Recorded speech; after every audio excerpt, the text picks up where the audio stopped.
All right, should be just a moment more here. Recording has started. Okay. And am I still sharing my screen? Yes, you are. Okay. All right. Well, welcome. This is the sort of more detailed relationship for the town of Calais. And I know there's the question that was Ali asked on 157 Dugabrook Road. Well, during the meeting, I did look at the engineering drawing, and it looks like the fiber is going to that telephone pole. So I will follow up on that later. In any event, welcome. This is an exciting moment for me and for Calais to see construction begin in the next week. It's been 3.5 years since I've been working on this project, and it's been rewarding and challenging. And what I hope to do in this opening slide just shows you the work areas that were on the earlier slide presentation. And when and where. So Calais is broken down into 6 work areas with their planned construction dates. The web version, and not this slideshow will be available. The web version of this map is a Calais CVFiber map. It's also on the, I need to update the town website location. So there is Calais specific CVFiber information on the town of Calais website as well. When construction, you can also enter your address to see when construction and service are planned. At the end of construction in each zone, we'll conduct testing and this is also covered in the earlier session, but if there are new people who have just joined us, to do friendlies for 2 weeks prior to lighting up for all subscribers. And hopefully by the end of this month, our website will have a link so you can pre-register for service. Once you've pre-registered, you will receive a notice when you can actually register to subscribe based on when the distribution area is lit up. So it'll be, as you can see from the earlier slide with the dates, it's going to be sequential from CLO1 to CLO2 to CLO3, and then late at MAO1, MAO3, and if I get this right, PLO3. So the Calais, just like its zip codes, and we have 7 zip codes, now we have 6 distribution areas. So Calais retains its craziness, but Jerry explained the rationale for lighting and distribution, and it's pretty complicated just to get this thing built. Preparation. Well, in terms of Calais, look in the Calais Front Porch Forum for the date that pre-registration is available for you to link in. If you have, and this came up, and it's not been clear because I think everybody's been focused on conduit. If you have current aerial service from Consolidated or Xfinity or Charter, there's no preparation needed. We'll run the fiber from the pole to your house. And if you do have existing conduit, you'll want to see if there's room in that conduit. And this will not be your electric utility. This will be your Consolidated or your Xfinity conduit. I wrote conduct there, conduit. If there's room for a fiber line, if there is, check for a pull string if it's an empty conduit. If it's an existing conduit that there's room, there will be room, potentially room for fiber.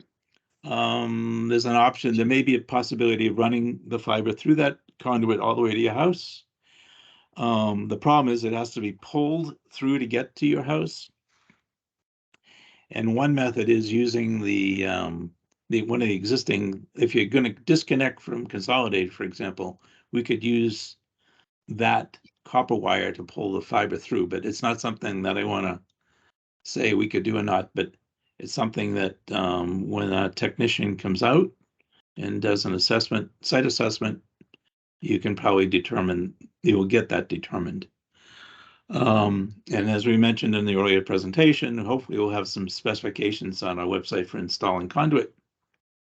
I did talk to a local contractor this afternoon. I said, "Are you still doing underground work?" And he said yes.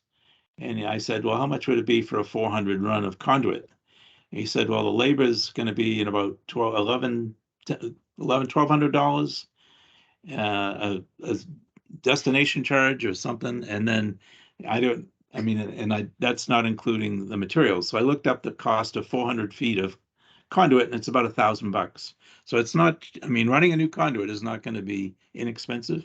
But that's sort of, if that's what needs to be done, that's what's going to have to be done. We do not have the funds to provide that kind of a service at this point. You put in the fiber, if you put in the conduit, we will run the fiber. So that's the only thing I can say. Off-grid locations. At this time, we're not running fiber to off-grid locations, and Jerry covered that the last 5 minutes of the presentation. We did design and we can actually get to everybody in terms of capacity.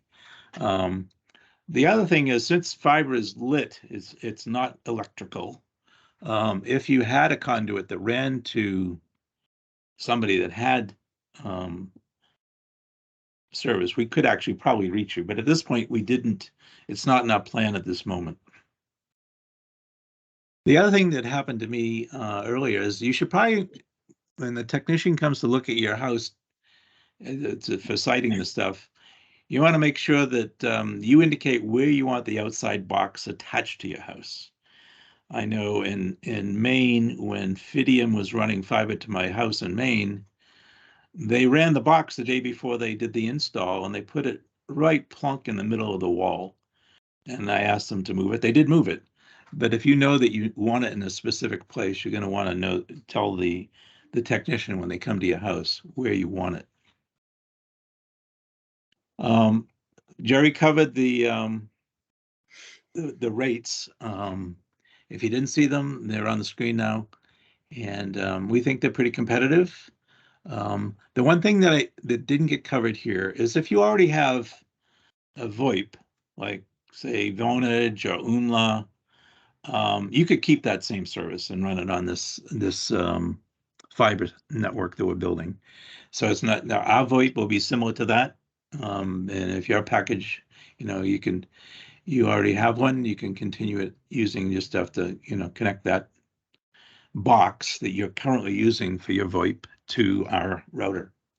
So that's sort of the rate plan.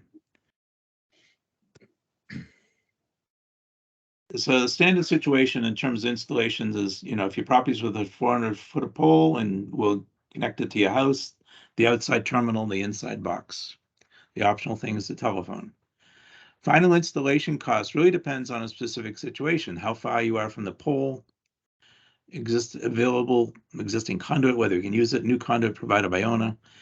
And then the last one will probably be extra devices that you may want to consider inside your house.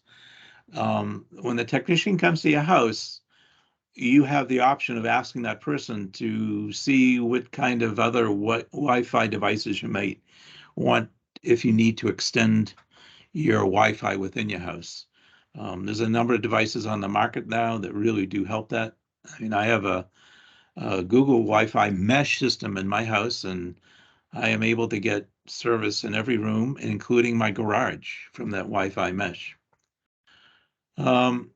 The special requirements, those will have to be addressed when you sign up and a site assessment is done. Oops, wrong way. There are 4 steps to connect. Pre-register to let us know that you are interested, and this applies to anybody in the district. Once your name is in the database, we will be able to email you to let you know when service is available, and at that point you'd go back on the website and register for a specific service that you'd sign up for. After you've done that, Waitsville Champlain Telecom's technician will come out and do a site assessment. They have told us that they will also look at your neighbors, so they don't have to come out twice, but they'll actually do this with you and let you know they'll send you a report if something special needs to be done. And then last step is setting up an appointment to do the connection in electronics installation. So that's the simplest way of explaining it. And we'll hopefully help you with if you have further questions on this. And then my last, I think this is my last slide. Why fiber internet? Well, it's guaranteed upload, download speeds. It's sort of future proof. It's been around. Technology's been around for, I think, about 50 years. They keep increasing the capacity of these glass fibers in terms of how much it can produce. And there's definitely a lot fewer interruptions since there's no electric connectivity with it. It's all, it's our electronics that control it, but it is coming through a fiber rather than wire. And some of the simple benefits of fiber is there's no noticeable lag time. Streaming is really a lot easier. And as mentioned, you can cut cable and subscribe to separate TV packages, whether it's DirecTV, YouTube, Hulu, the sports packages that are out there. There's, probably endless kinds of things. I mean, in town of Calais, I think I missed a slide, huh? Yeah, I want to go back to the slide just so that you can see. All right, this slide here, I missed it. There are 896 locations in Calais. The 539 blue dots are the underserved. So those are the ones we were given money to connect to, but you can see the only way we could get to the red dots, I made that mistake. The red dots are the underserved. The only way we can get to the red dots is going through the areas that have cable. So we'll be able to serve you on cable. If you want to switch from Xfinity to CVFiber, you certainly can, because we'll be running right by your house. But you can see how much red there is in the town. 539 people don't have high-speed internet. And to do Calais, it's going to cost about $5.7 million. The town did give us 200,000, and so that doubled to 400,000. And that'll enable us, using that money, to connect a lot of people. In that, the town has only specified at this point they want to connect all the community facilities. So that's the community centers in each village. It's the rec center in East Montpelier, the Adamant Community Center, the Maple Corner Community Center, the Memorial Hall, and the Kent Museum, and the Town Hall. So, I mean, there'll be a lot of community facilities connected with that money. So that's the good news that I think I can share with everybody. I'll entertain questions if there are any. Okay. Oh, I got a chat call. Can you talk about Waitsfield Champlain Telecom? In broad terms, what is their end user license agreement like? Well, they are our operator. It's our end user agreement, so it's not their end user agreement. At the moment, we're not restricting you to any time length and subscription. I'm not exactly sure what you're looking for in the end user agreement, but Scott, go ahead and tell me. Well, all the other service providers are fairly awful. I mean, they're always tuning in on what I'm saying and selling it to other people. Oh, and I okay. have hopes that Waitsfield Telecom is not going to be of that ilk. That's all I had to say. Well, we can guarantee you that they won't, because we are it. They're operating it for us, so we control what they do and how they do it. I don't have a copy of our agreement. I think we've got a draft agreement, if I'm not mistaken, right, Janelle? Yeah. So, and we'll probably get that on and I'll ask Linda Gravel, who's managing the connection part. Are we going to include the user agreement in the crowd fiber pages? Not. So when you sign up. So when you Yes. sign up, yeah. There'll be full disclosure there, and there's no throttling. There's no reuse of your personal information at all. And there may be some use of, making sure the network is working properly. And so they will be checking, back and forth light to make sure the light is getting to you. But from that standpoint, I don't think they need any personal information to do that. Linda, you have your hand up, and then I'll get Craig. There seems to be a lot of questions about conduit. I am the Waterbury delegate. When I moved into Waterbury, our utilities were underground. So we asked for a price to do them, and it was very expensive, as David has mentioned. But a lot of the labor was to dig the ditch. So my husband dug the ditch from the telephone pole to the house. It was a straight line. Make sure it's a straight line to where you want the box to be. You can save yourself about half the cost by just digging the ditch yourself. Thank you. Craig. Yes, thank you. Could you go back to, maybe it was the first slide, the other map slide? Oh, yeah. I just want to look at that again quickly. Thank you. Yeah, that one. That one, yeah. So you can Thanks. actually see the road names on this map and who gets what when. And so Craig, you're on the first build. You're in CLO1. Yeah, I'm psyched. A year ago, I saw them putting up the support cable and I went running out there. I was so excited. And they're like, yeah, calm down, buddy. We're from Velco. Yes, yes. And I was told by a certain employee of Washington Electric Co-op, his name shall be withheld, Bill Powell, that that in fact TV would be included as an option. So I was a little surprised. I mean, I understand there are other ways to get it, but Yeah. I so want to get rid of Consolidated. I get TV through Consolidated now.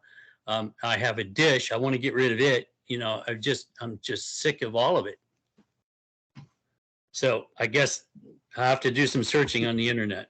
Yeah, and you know, we need to walk before we run. And I am sure that if we were really into the savvy business mode that we're not, we could probably cut deals with all those vendors and we could sell you their package at, you know, where they give us the profit or something like that. But we're not there. We're not even close. Yeah. But yeah, no, I think there's enough opportunity. I mean, most of the folk that I know have fiber internet have cut the cord and are either doing Hulu or direct or YouTube TV. And for the sports nuts, they buy all the sports channels. But yeah, Craig, I hear you. Yep. Thank you. You're welcome. Scott, do you have another question? Yeah, I'd like to be a friendly. I guess that I'll have an opportunity to sign up for that sometime. When would that be? It'll probably sometime. We'd say, are you in CLO1? Yes. Okay, sometime in mid-January. Hopefully. Wow. Yeah. And I see a question in the chat for seasonal residents. Okay to have a friend or neighbor with access on site for the console. Oh, absolutely. Yeah, no problem in that. That was Stephen Hayden. Yeah, no. They should be notifying you when they want to come out to look for the consultation. So if you have somebody that can buy, that'd be great. If I want to share my other screen, I have another screen that for poor Allie, who's off the grid. Forget it. I can't. I could share it.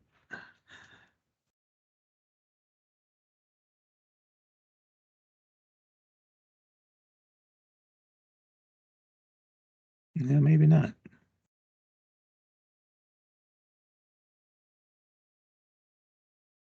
No, I can't find it. Anyway, Ali, I can show you the design for your neighborhood. And it looks like the telephone pole is right there and they've designed it to go to that telephone pole. So if you have underground conduit or aerial from that telephone pole to your house, it shouldn't be a problem.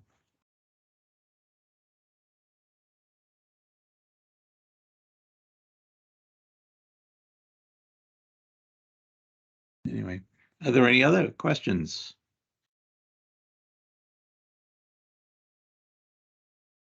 Excellent.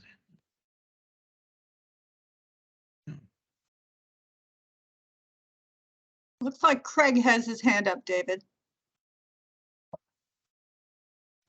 No, Craig, that was you have from, some- no, that was from before. It Yep. just didn't get taken down. Yeah, no, Okay. it's a finicky hand.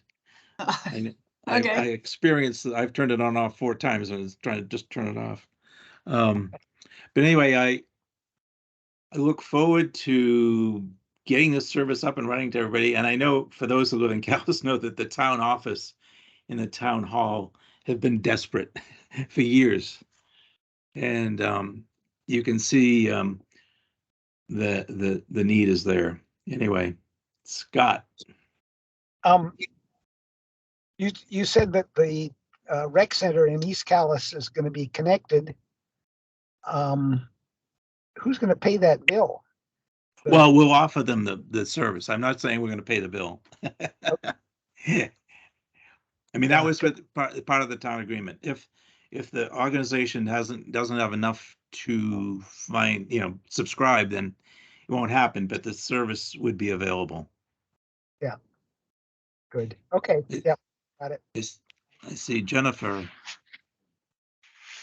Hi, so this question has probably been asked and you probably explained it, but I need to ask it again.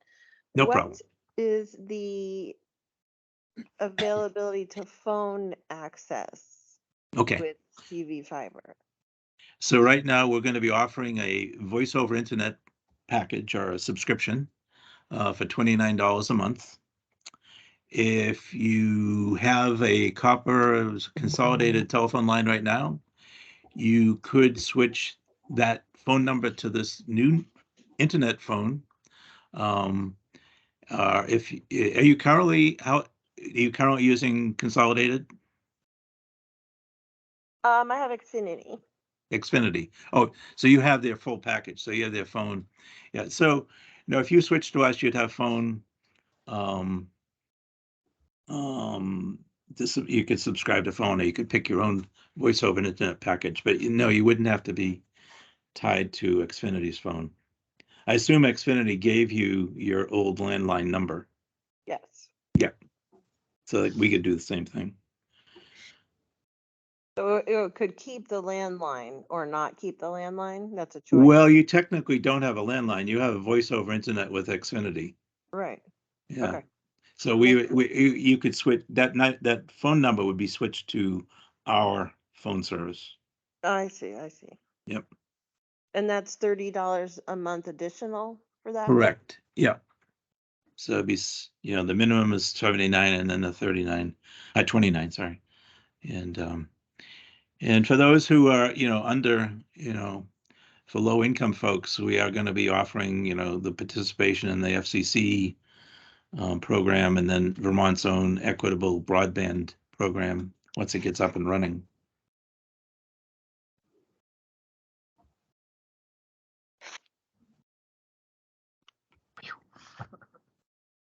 Any other?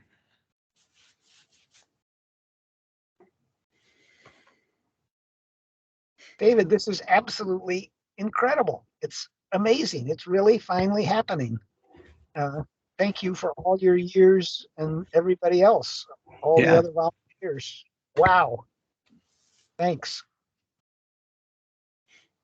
Somebody just put in the chat, I pay $5 a month for UMA. That's what I pay for UMA. So and you'd be allowed to choose your own voice over internet. But for those who don't want to deal with the hassle of getting the equipment and doing all that, for $29 we'll do it. But if you're love to get into routers and wires, there are several voice over internet providers out there. I think Vonage is the oldest, and Badum is another one. Cool.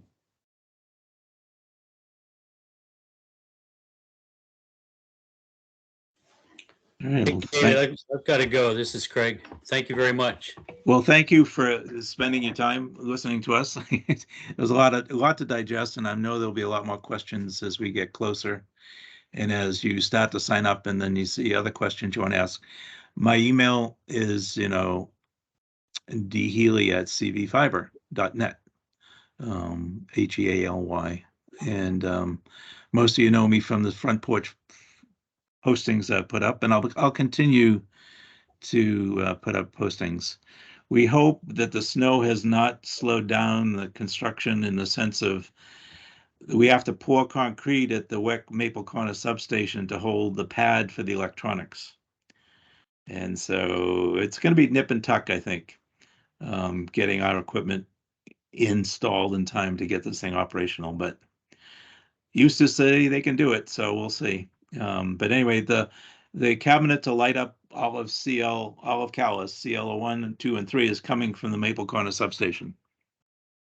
The good news there is, if WEC service goes out there, it'll come on pretty darn fast again there. So that was one of we're actually locating the cabinets at a couple of substations just for that purpose. The other substation, the other OLTs in the district will be backup generators will be there to run them during outages. Anyway, so thank you for coming and look forward to serving you. This is exciting.